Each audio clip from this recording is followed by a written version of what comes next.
Hola a todos, mi nombre es Ems, tengo 39 años, soy de Pampanga, pero vivo aquí en Cavite. Ahora mismo estoy estudiando español porque quiero aprender nuevo idioma y para buscar mejores oportunidades. La próxima semana empezaré mi clase de español. Estoy muy emocionado. Pwede na ba yun? Okay, hi guys! Pa-practice lang para sa aking Spanish self-introduction.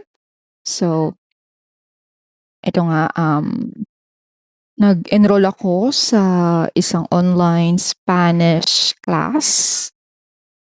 Ang name ng institution ay Yusay Ola. Yeah. So, bakit? Bakit Spanish? Kasi isa kasi 'to sa puwedeng maging opportunity in the future, para maging bilingual. Kaya ang goal ko sana nga, sana mapanindigan ko na mag-aaral ako ng Spanish para maging bilingual in the future. Dahil isa itong skill. Yes. May napanood kasi akong video at talagang na-inspire ako at isa yun sa naging motivation ko.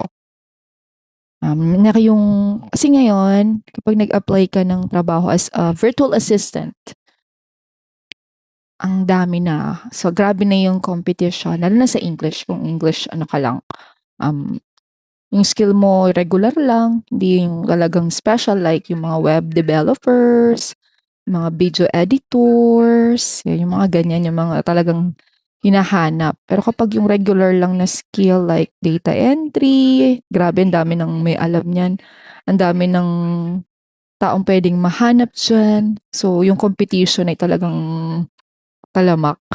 So, nakita ko sa mga bilingual agents, mga representatives, bilingual VAs, konti lang sila. Hindi gano'n ka-tough yung competition. Kasi nga siyempre mag-aaral ka pa, bago mo pa parang mag-start ka from the scratch. Yeah.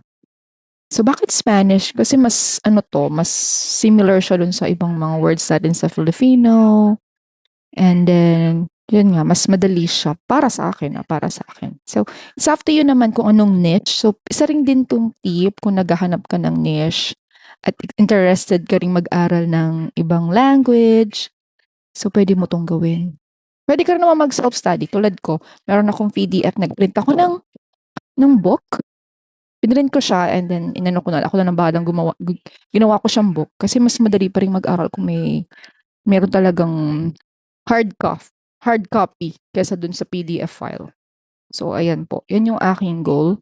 So samahan niyo ako sa aking journey. So next week na yung start ng aking class. 1.5 hours lang, 3 times a week.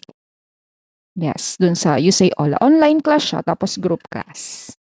Yes, so kung bet nyo din, interested din kayo. Kasi kung gusto niyo malaman kung magkano yung salary ng bilingual agents, bilingual reps, search nyo. Sa JobStreet ang dami niyan. Pero nyo rin i-search sa YouTube para mas ma-inspire din kayo. Yeah, thank you very much. Thanks for watching.